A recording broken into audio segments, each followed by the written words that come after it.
On ne disait pas ça. Parfois, il disait, mais on négligeait. Parce que la Bible te permettra de lire de temps en temps à la maison. Même si tu ne lis pas tous les jours, mais dans la semaine, il peut arriver que Dieu te touche, tu vas lire un verset. Tu n'as pas compris, tu peux amener chez le pasteur ou le prophète. Je n'ai pas compris ça. Amen. Comme aussi, tu peux aussi comprendre.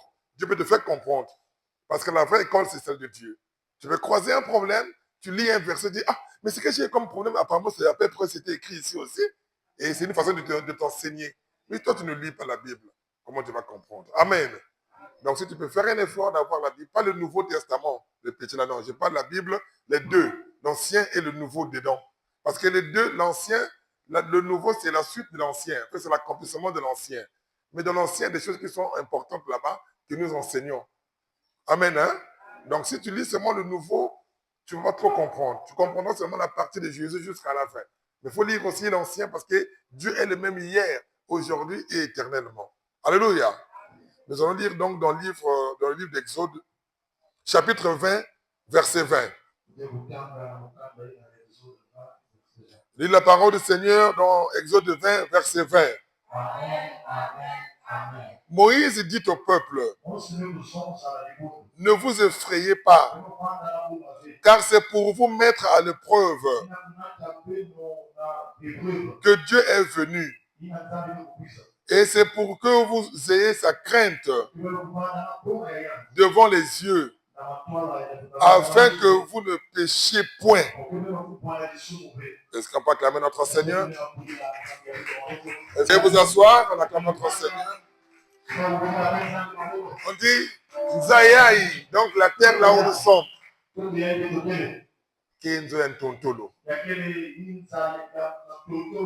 y a des épreuves, il y a beaucoup de choses. Amen.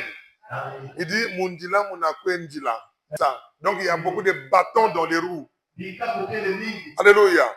Et puis on dit Satan est là, le mauvais gars, il est là, debout, pour chercher à faire tomber. Alléluia. Parce que lorsqu'on est dans l'épreuve avec Dieu, le diable veut faire tomber pour que la suite de l'épreuve n'arrive pas dans la vie d'un enfant de Dieu. Parce que la suite de l'épreuve, c'est la bénédiction. Alléluia. Vous allez comprendre, après nous allons prier. L'épreuve, c'est quoi d'abord? L'épreuve est un moyen que Dieu utilise pour prouver l'amour entre l'homme et lui. Pour arriver à la bénédiction. Alléluia. Vous comprenez? L'épreuve avec Dieu, c'est un moyen que Dieu utilise pour prouver l'amour entre toi et lui, afin que tu arrives à la bénédiction. C'est-à-dire c'est l'épreuve qui montre que tu aimes Dieu. L'épreuve permet à Dieu de jauger l'amour de l'homme. Alléluia. L'épreuve permet à Dieu de jauger l'amour de l'homme. Alléluia. Amen. Même dans les foyers, même dans la vie courante. Amen. Hein? Toute notre vie est composée des épreuves, est remplie des épreuves. Alléluia. Amen. Toute notre vie est remplie des épreuves. Alléluia. Il y a des choses que nous faisons deux fois, nous ne nous rendons pas compte que c'est une épreuve. Je vais vous donner un exemple ou un témoignage. Il y avait un garçon, une jeune fille qui est allée chercher du travail quelque part. C'était à la banque. Amen. La fille avait un bon CV. Le garçon aussi avait un CV, mais pour la fille, il y avait tellement beaucoup de choses. Lorsqu'ils ont fini l'entretien, le responsable va dire donc à la fille, rentrez dans ce bureau, classez l'argent qu'elle avait dans les étagères. Quand la fille rentre dans ce bureau, c'était de l'argent éparpillé. Elle a commencé à ranger. Elle ne regarde à gauche à personne. Elle ne regarde à droite à personne. Elle a pris, elle a mis dans les chaussettes. Alléluia. Alléluia. Elle a encore pris une partie, elle a mis dans le soutien. Elle a fini, elle est sortie. On a dit, tu as fini, madame? Oh, j'ai fini, chef. Donc, allez attendre dans la salle qui est là-bas. Après, ils ont dit au garçon, entrez dans cette maison-là, dans cette chambre, arrangez l'argent qui est là-bas. Lui, il arrive aussi, il voit pareil. Il a rangé, il a rangé, il a rangé. Il n'a pas pris. Lorsqu'ils sont sortis, le responsable les a appelés. Il a dit, la fille, tu as un CV fort. Le garçon, tu as un CV pour la banque aussi. Mais tu es retenu par rapport à la fille. La fille dit, mais pourquoi? Il dit, mais parce qu'il y a des caméras qui te regardent pendant que tu prenais l'argent dans les chaussettes et dans les soutiens. Vous voyez comment elle a perdu le travail. Elle devait avoir un bon poste pourtant. Donc c'est une preuve. Alléluia. C'est une preuve. Est-ce qu'on peut travailler pour le Seigneur? Parce que là, c'est le diable qui nous parle, qui dit, prends. Dans les épreuves, le diable est toujours à côté. C'est quand on t'interdit, on dit, prends, lui, il te dit, prends. La première épreuve dans le monde, commence avec Adam et Ève. Alléluia. Alléluia. Dans le jardin d'Éden. Lorsque Dieu crée l'homme et la femme, dans Genèse 3, il leur a mis dans le jardin d'Éden. Il leur dit, vous pouvez manger de tout sauf ça. Alléluia. Mais entre-temps, il les avait d'abord bénis. Alléluia. Dieu peut prononcer des paroles de bénédiction. Tu peux rêver, tu peux faire un songe. Il y a bien ça, mon anguille. Alléluia. Mais cette bénédiction passe toujours par une preuve pour s'accomplir.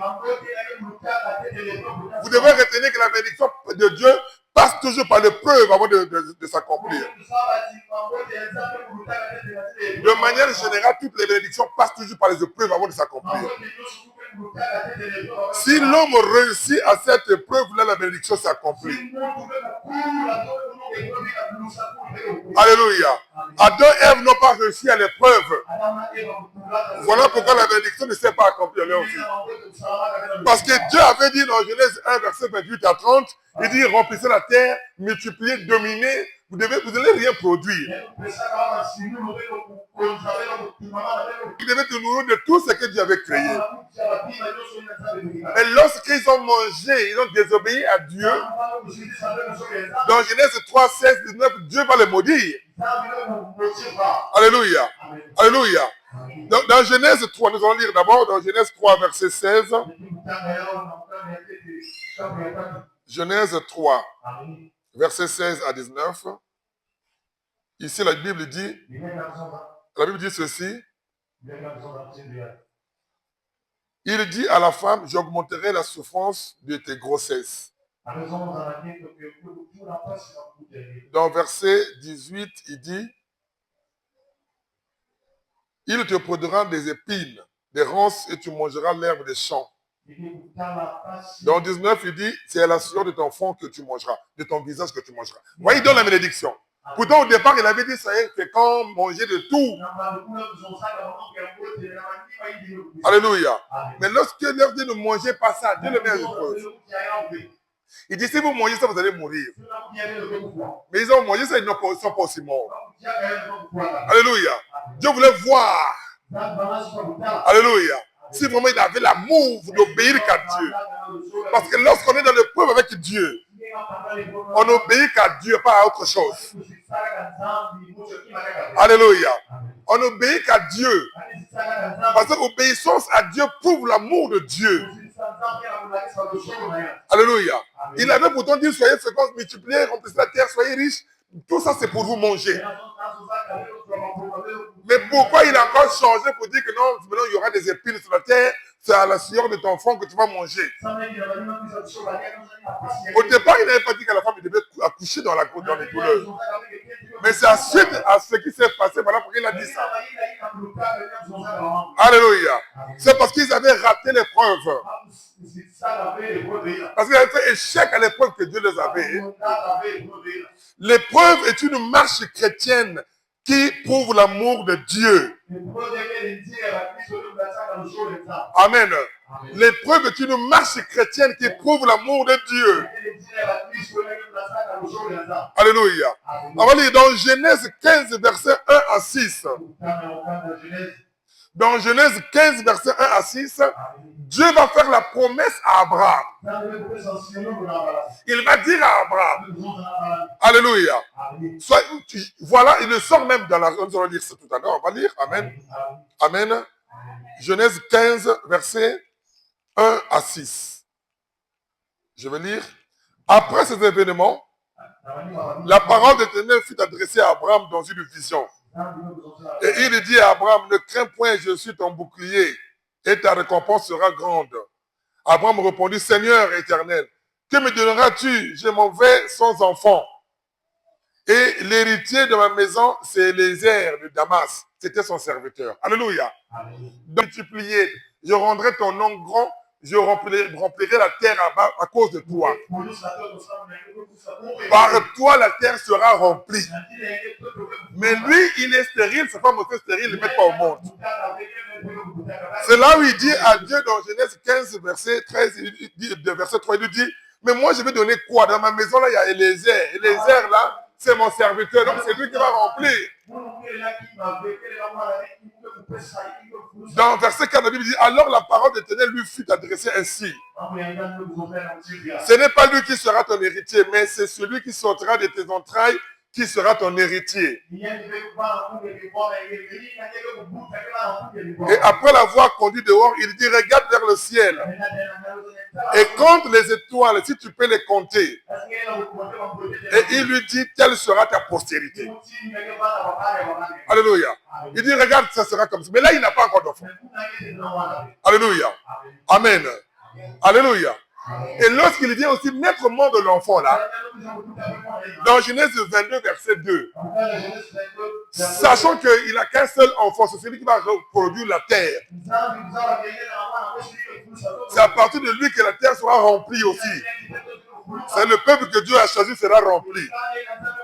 Mais Dieu vient encore le mettre à l'épreuve. Alléluia. Dieu lui dit que donne-moi ton enfant là. Alléluia. C'est avec l'enfant qui va remplir le monde, qui va remplir ta vie, qui va me bénir. C'est l'enfant qui va me donner.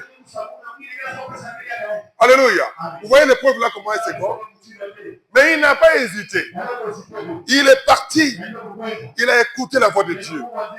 Alléluia. Cette épreuve veut nous enseigner quelque chose. Ça veut nous enseigner que tout vient de Dieu. Que tout est possible aussi à Dieu. Et c'est Dieu qui donne, c'est Dieu qui prend. Donc quand Dieu te met à l'épreuve, il sait pourquoi il te met à l'épreuve. Alléluia. Cette épreuve veut dire que c'est lui qui donne, c'est lui qui prend. S'il t'a déjà dit, il le fera. Donc même s'il avait pris Isaac, même si Isaac avait été sacrifié ce jour-là, il devait encore donner d'autres Isaac. Est-ce qu'on peut acclamer le Seigneur?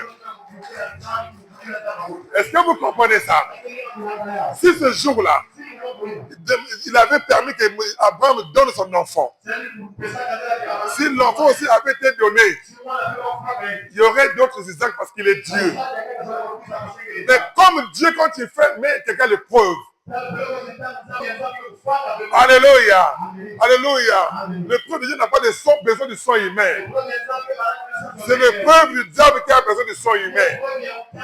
Voilà pourquoi il n'a pas permis de toucher à l'enfant. Il a voulu qu'on touche à l'animal qui est à côté.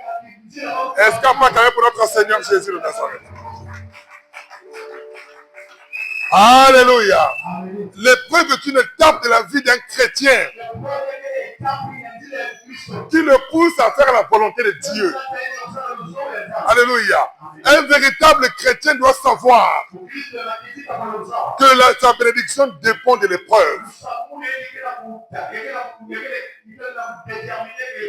Amen. Un véritable chrétien doit savoir que sa bénédiction dépend de l'épreuve. Si l'épreuve est grande, donc la bénédiction sera aussi grande. Si l'épreuve est petite, la bénédiction sera petite. Est-ce qu'on peut acclamer le Seigneur? Mais retiens une chose. Que tout cela dépend de Dieu. Alléluia. Si Dieu a voulu que toi tu aies une grande bénédiction, parce qu'il sait que ton cœur peut supporter la grande bénédiction. Si tu donnes la petite bénédiction, parce qu'il sait que ton cœur peut supporter la petite bénédiction. Pour cela, les hommes devaient cultiver l'amour. Les hommes ne devaient pas avoir de la haine. Ils ne devaient pas avoir de la jalousie. Alléluia. Parce que c'est Dieu qui bénit lui-même. C'est lui qui est le maître, c'est lui qui sait partager. C'est comme dans une maison. Lorsque vous avez des enfants qui mangent plus gros que les autres enfants. Dans la maison, il y a des enfants qui mangent plus que les autres enfants. Et lorsque une maman connaît ces caractères de ces enfants-là, qu'est-ce qu'elle fait? Au moment de partage, elle a toujours privilégié celle qui mange gros parce que celui-ci peut manger 3 morceaux, ça va finir. Mais l'autre là-bas ne mange qu'un morceau, il est rassasié. Donc le partage ne sera pas équitable. Elle va toujours donner plus à celui qui mange gros pour qu'il se rassasie. Elle donnera à celui qui mange gros pour qu'il se rassasie. Et elle donnera peu à celui qui mange peu pour qu'il se rassasie. Donc il ne doit pas avoir des contradictions. Non, lui a reçu 3 morceaux, moi je reçu 1 morceau. Parce que la maman qui vous a mis au monde connaît bien ses enfants. Il ne doit pas avoir la jalousie. Donc Dieu nous connaît. Dieu sait que lui, je peux l'élever. Il va supporter. Mais lui là, je ne peux pas l'élever. Je vais l'amener jusqu'à ce niveau. Et il va supporter.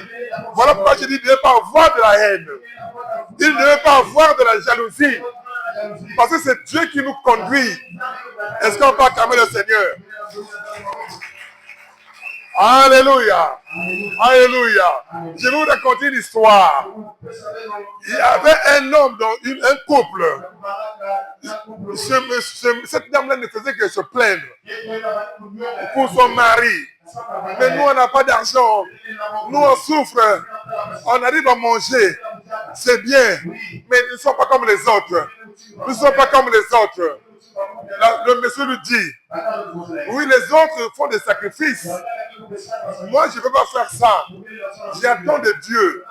La femme me dit, mais toi, tu ne peux pas faire ça parce que tu n'es pas un homme comme eux. Alléluia. Il dit, mais là-bas, on fait des sacrifices. Mais comment je dois faire? La femme me dit, tu peux faire. Moi aussi, je vais être dans la voiture. Je peux aussi avoir voyagé. Je veux faire comme les autres femmes. Il dit, le mari dit, Dieu sait pourquoi il nous amène dans cette direction-là.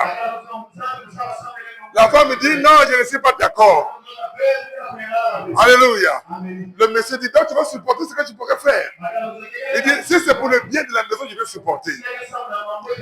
Alléluia. Un jour, la femme n'était pas à la maison.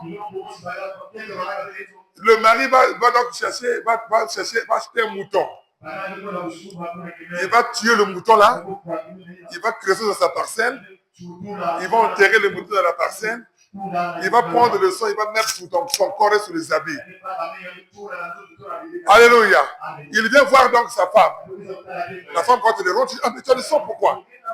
Il dit, mais moi j'avais dit que pour avoir l'argent pour faire des sacrifices. Donc j'ai tué quelqu'un, je l'ai enterré derrière la maison. Mais ce que je te demande, garde le silence.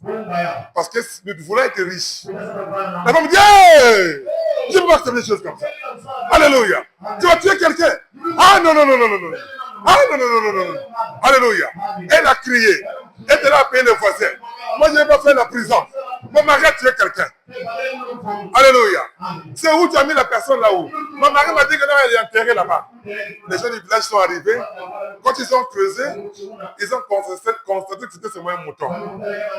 Ils ont dit, ah, si on dit que c'est un mouton, ce n'était pas une personne, comme on a fait du bruit, ça va nous compromettre. Avant, ça m'a dit qu'il fait des fétiches. Alléluia. Ils ont dit, non, c'est un pratiquant, on a vu que le mouton là-bas, c'est un pratiquant.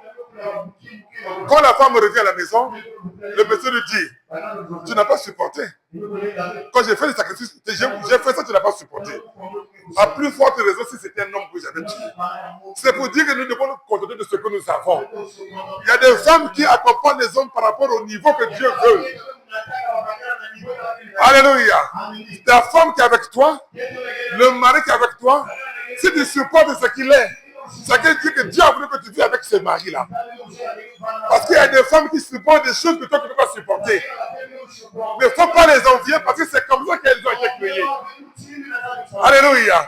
Quand tu es pasteur, la femme du pasteur, Dieu sait qui doit être la femme d'un pasteur. Parce qu'il y a des choses qu'elle doit supporter. La femme d'un militaire, la femme d'un médecin. Alléluia. Comme vous voyez, il y a des gens aujourd'hui, ils vont au marché. Ou bien elles vont au marché. Elles vont le matin, ne rentrent que le soir. Le mari supporte ça. Dieu sait pourquoi il a donné tel mari. Parce que celui qui est vraiment, je ne peux pas supporter. Il va dire, ah non, le matin au soir, ah non. Mais il y en a qui supportent ça. Parce que Dieu nous connaît. Dieu nous connaît. Dieu nous connaît. Est-ce qu'il n'y a pas de caméra, Seigneur? Alléluia. L'épreuve, alléluia, exige la patience. Amen. L'épreuve exige et la patience, la bénédiction.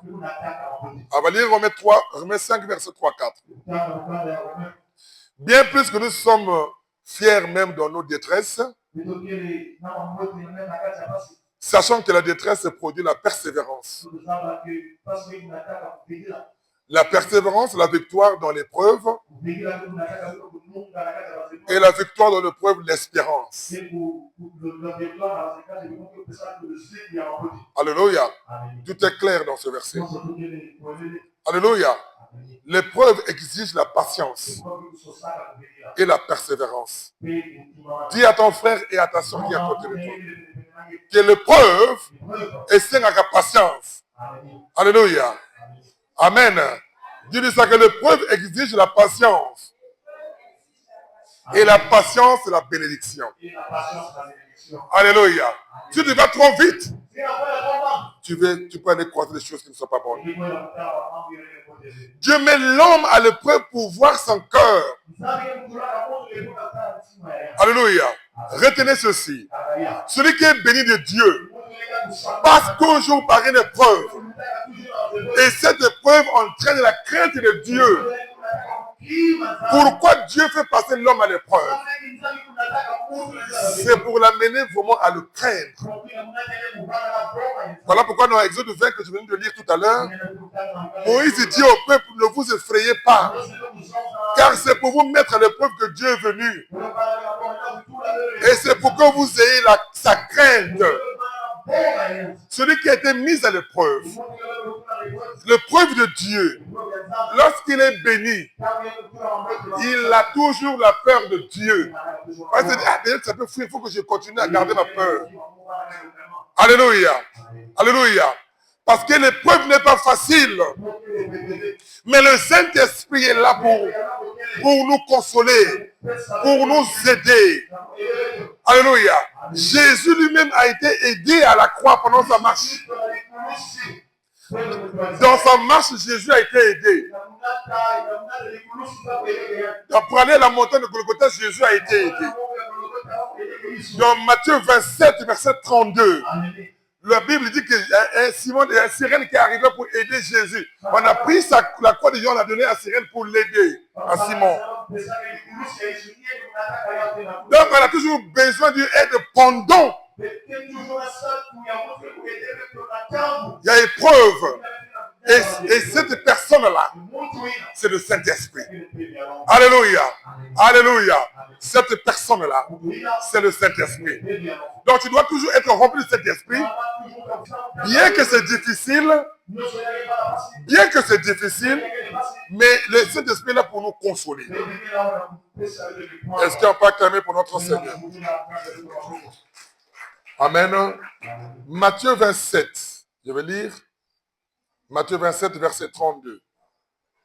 La Bible dit ceci.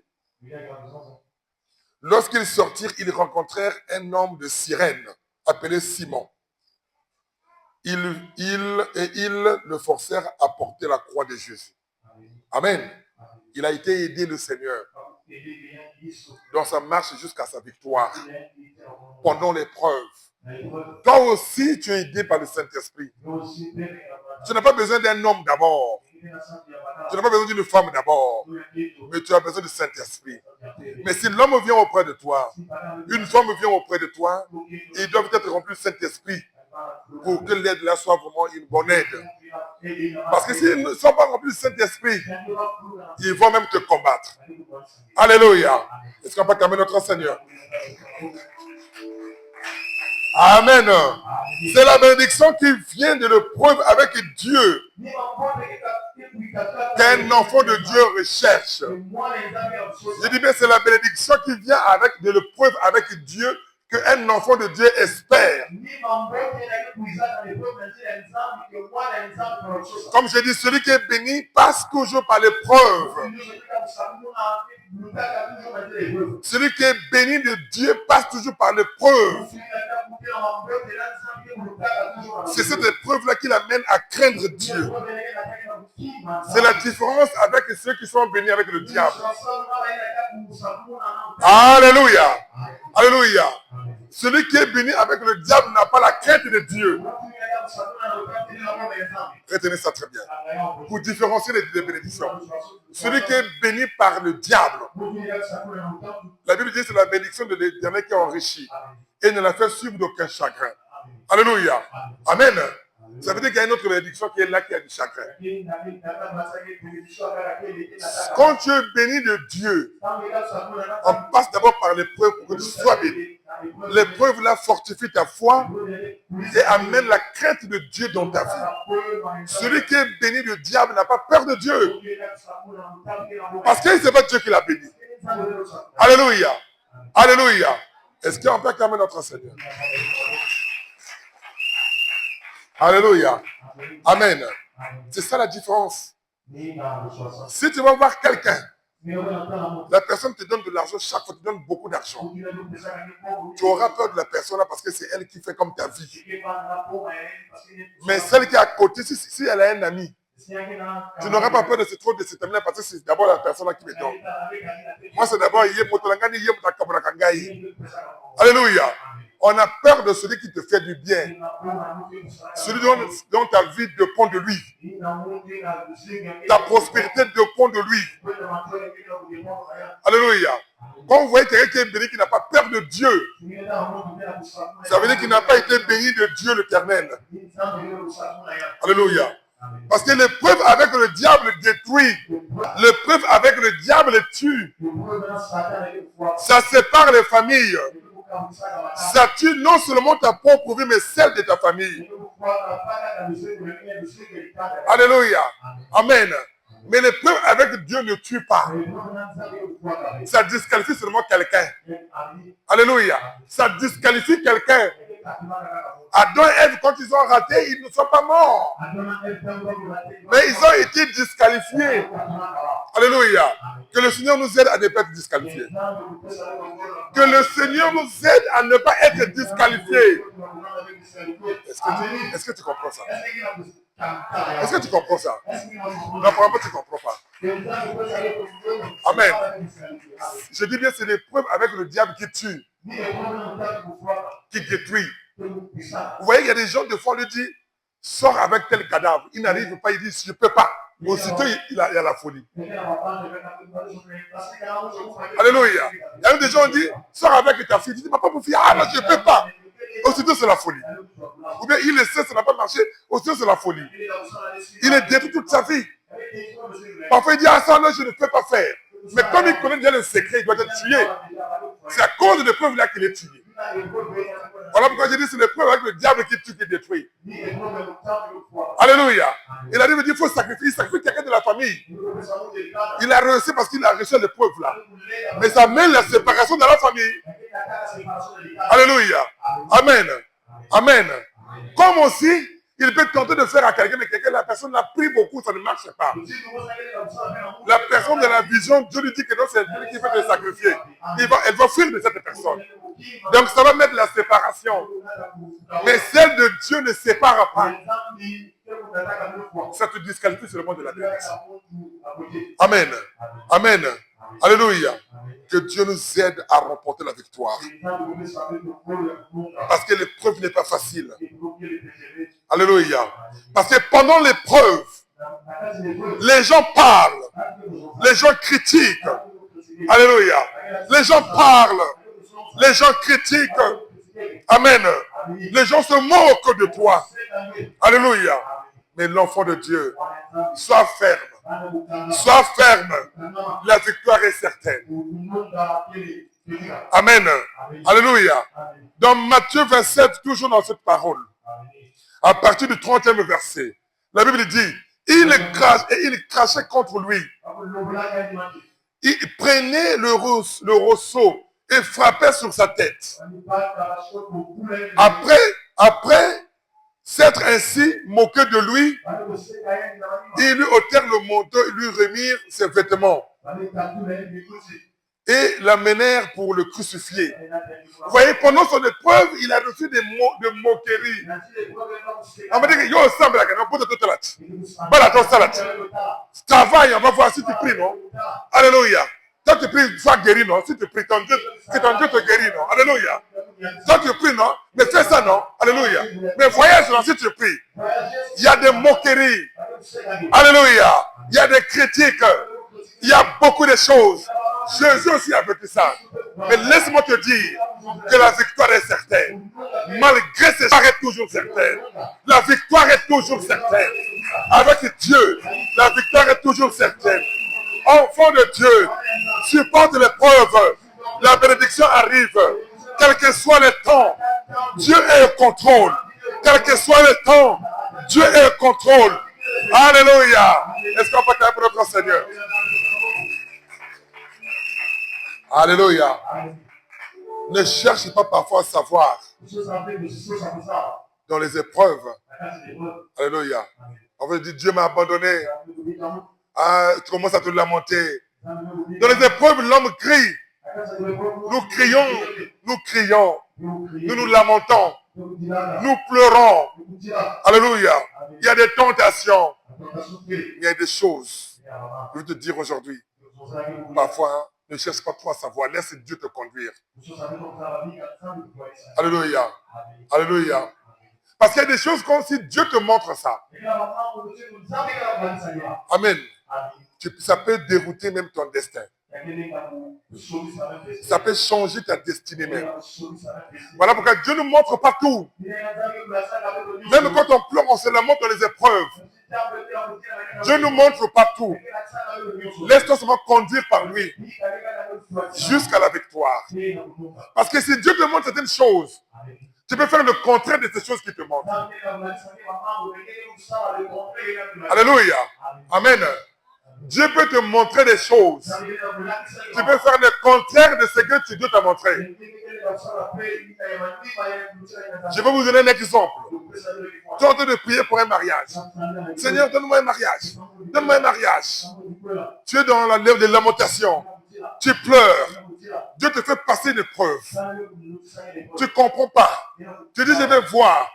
Dans une vision, dans un rêve, on te montre quelqu'un qui te donne la bague. Tu te réveilles. Tu vas voir le pasteur. Ah papa, j'ai rêvé quelqu'un qui m'a donné la bague. Alléluia. Mais ton sujet à toi, c'est le mariage. Le pasteur n'a pas inspiration du Saint-Esprit. Il te dit ça, c'est un mari de nuit. Vous commencez à prier. Je refuse. Je refuse. Au nom de Jésus. Je refuse. Donc tu es en train de refuser ce que tu avais demandé à Dieu. Parce que tous les rêves que Dieu nous montre ne sont pas forcément mauvais. Alléluia. Est-ce qu'on peut calmer pour notre Seigneur? Alléluia. Dieu peut te montrer. Seigneur, élève-moi. Élève-moi. Dieu te montre dans le songe.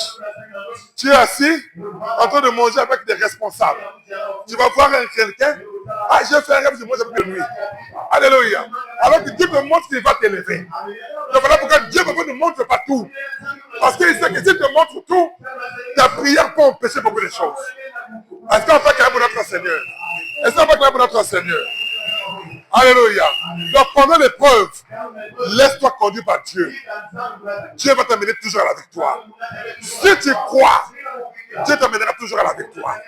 Si tu as la ferme conviction que Jésus existe, que Emmanuel est ici avec nous, que tu as déjà vu quelque chose de spirituel, tu as déjà vu quelque chose de spirituel, tu as déjà vu quelque chose de surnaturel en ces lieux, donc Dieu est là. Ton problème sera toujours résolu. Donc Dieu est là. Ton problème sera toujours résolu. Alléluia. Pour terminer, je vais faire un petit témoignage. Ou bien c'est une histoire que je vous raconte. Cette histoire m'a été racontée par quelqu'un.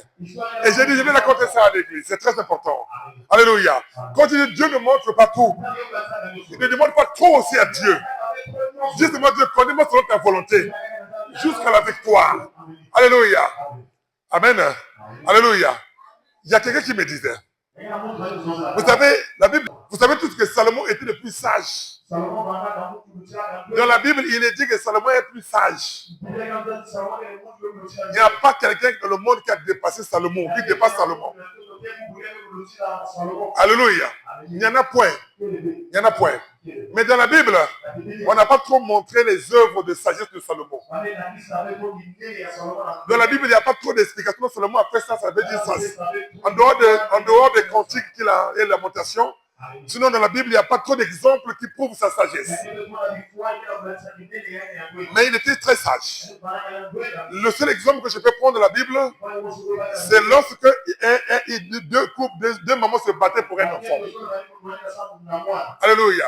Donc, ils ont dormi. Il y a une qui a perdu son enfant. Il y a une qui n'avait pas perdu son enfant. Celle qui avait perdu l'enfant commençait à dire à l'autre, c'est ma fille, c'est mon enfant.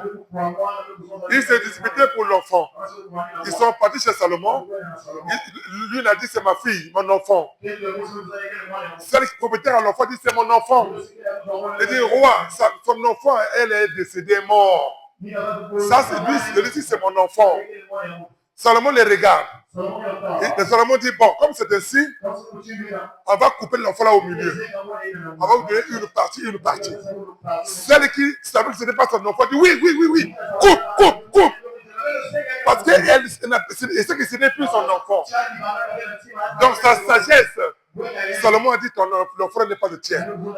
L'enfant là est à celle qui n'a pas dit qu'on coupe l'enfant. Parce que celui qui sait, a fait 9 mois qu'il a souffert pour l'enfant. Ou bien celui ou celle qui a élevé un enfant ne peut pas voir que cet enfant-là souffre. Alléluia. Il ne peut pas accepter que cet enfant-là souffre. C'est ce qui s'est passé. Cette histoire-là prouve la sagesse de Salomon. En dehors de ça, il n'y a pas vraiment autre chose encore. Mais le garçon me dit ceci. Dans le livre, dans le Coran, le livre de l'islam, là-bas on parle beaucoup de la sagesse de Salomon. Alléluia. On parle beaucoup de la sagesse de Salomon. Il dit, il s'est passé une histoire. On dit, Salomon avait la capacité d'entendre même les oiseaux parler. Voilà pourquoi on parle de la sagesse des animaux parler. Il est là, les oiseaux parlent, il écoute ce que les oiseaux sont en train de dire. Parce que les oiseaux parlent aussi. Alléluia. Les animaux parlent. Il avait cette capacité-là. Alléluia. Un jour, un homme est allé le voir. Il dit, roi, donne-moi, que moi je puisse aussi entendre les oiseaux. Salomon a dit, non, ça ne peut pas te donner ça, ça ne va pas pour toi. Si Dieu m'a donné ça, il sait pourquoi il m'a donné par rapport à mon cœur. Il a insisté, il a tellement beaucoup insisté. Il a fait tellement beaucoup de tours. Salomon a dit, d'accord, je vais prier pour toi, pour que toi aussi, Dieu t'ouvre ce don-là. Et lorsqu'il a prié, le monsieur là aussi a eu ce don, les oreilles étaient ouvertes. Quand il arrivait, il pouvait entendre les oiseaux et les coqs chanter et parler. Mais un jour, il avait un grenier, là où on met les graines, un grenier. Là où il y a la nourriture des animaux, un grenier. Les coqs étaient en train de parler. Mais le grenier là, le monsieur était riche. Alléluia. Il dit, mais le grenier est en train de prendre le feu. Mais le patron va encore trouver les greniers où ça sera difficile. Il y a l'autre pour lui dire, mais moi je vais manger aussi, ça prend feu. Lui, il a entendu parce que Salomon avait prié pour lui. Et lorsqu'il part, il va voir le grenier, il va constater aussi avec le feu. Il a éteint le feu. Alléluia. Quelque peu après, il tombe malade. Il était sur le point de mourir. On a essayé de le soigner, ça ne marchait pas. Il va voir maintenant Salomon. Il dit au roi, là je vais mourir, je suis malade, je ne comprends pas. Alléluia. Alléluia. Salomon le regarde. Il lui dit ceci. Il y a eu un grenier chez toi qui avait plus feu. Il dit oui, il y a un grenier qui avait plus feu. Il fallait laisser le grenier là prendre feu parce que ça devait sauver ta santé. Parce qu'il y a des choses qui arrivent dans la vie, de fois tu penses que l'argent disparaît. Tu pleures, tu peux, mais parfois l'argent là a acheté quelque chose qui devait t'arriver. Parfois l'argent là est un sacrifice de quelque chose qui devait arriver dans ta maison. Mais comme tu n'as pas entendu ça, Dieu a permis. Parce que si tu avais entendu que tu vas perdre de l'argent, tu devais garder bien l'argent là. Alléluia. Salomon dit, je vais prier pour toi.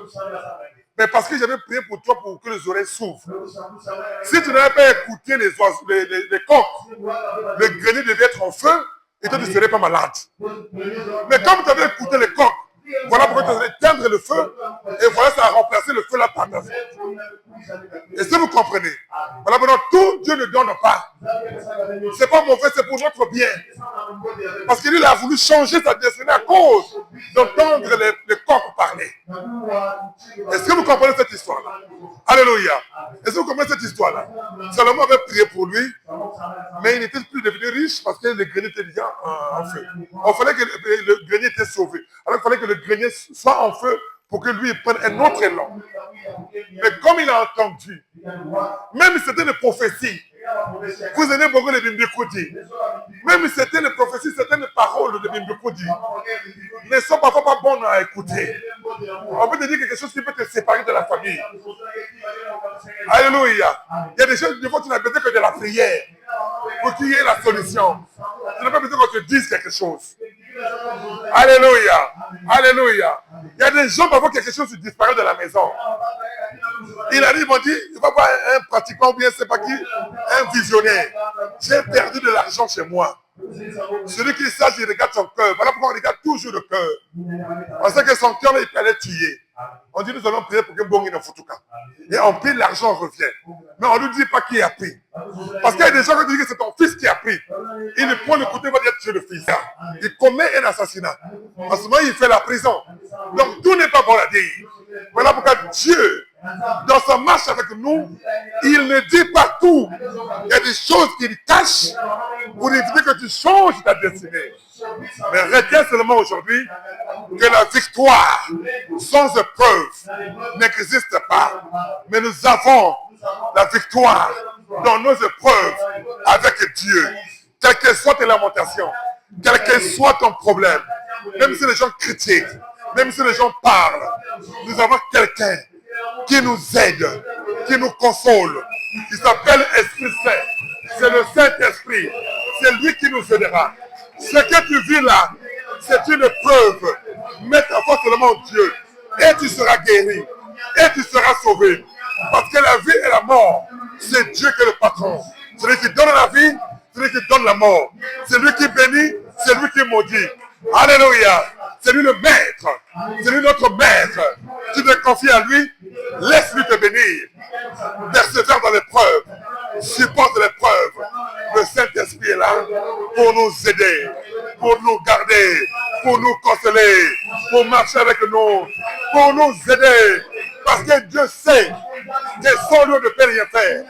Il a dit ceci, sans le Saint-Esprit, vous ne pouvez rien faire. Même l'épreuve fait partie de cela. Amen. Merci, on acclame pour notre parole.